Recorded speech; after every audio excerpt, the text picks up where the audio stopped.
guys 26 degree ঠাণ্ডা পৰিছে কপি আছে দেখাছে welcome back to Facebook profile আপোনালোকক সকলোকে স্বাগতম জনাইছো মই ফেসবুক চলে মই ক্ৰিষ্টিনা ৰাতিপুৱা উঠি কিনে ব্ৰাছ কৰি ললো ধুনীয়াকে ঠাণ্ডা ঠাণ্ডা পানী দি এতিয়া গা ধোৱা নাই দে বাৰিষা কাটি ধোৱা নাই গাইছ তোমালোকে নাভাববা দে মই গা চা ধুই লৈছো বুলি মহিনী কিন্তু ৰাতিপুৱা প্ৰায় বাৰিষা পানী দি গা চা ধুই কিনে ৰেডি একদম মানে জুই পই আছে তো ইফালে ব্ৰাছ কৰি ললো গৰম পানী খাই ললো এগিলাছ অলপমান পাকঘৰত বাচন আছিল বাচন ধুই চাহ বনালো চাহটা বনাই কিনে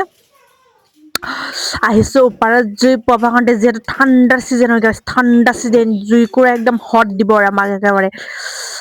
যোনে যোনে নতুন নতুন বিয়া কৰাইছে সিহঁতক জুইৰ প্ৰয়োজনে নাই কাৰণ সিহঁতক অট'মেটিক দেহাত হট আহি থাকিব এনি টাইম ৰাতিপুৱা ৰাতি দিফৰা ভাটিবিলা এনি টাইম মানে হট আহিয়ে থাকিব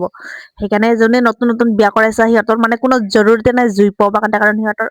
অট'মেটিক মানে হাজবেণ্ডে হট কৰি থাকিব হয় না নহয় হট কয় না কি কয় নাজানো আৰু মুঠতে গৰম উঠাই থাকো আৰু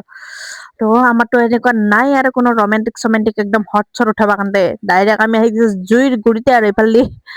মহিনী পুৰা জুই কৰা ফুকাই আছে অফ অফ কৰি কিনে ইফালেদি মোৰ ছোৱালীটোৱে পুৰা পিঠা খাই আছে টেকলি পিঠাৰ নামত কলংক এইটো কোনে টেকলি পিঠা বনাইছিল নাজানো আৰু এনেকে মন গৈছে হাতত যাই কিনে ঠেকনা হাতখন ভাঙাহে দাও এইখিনি লাগি আছিল মিনি ব্লগটো তোমালোকে কি কৰিছে কমেন্ট কৰি কব গাইজ গুড বাই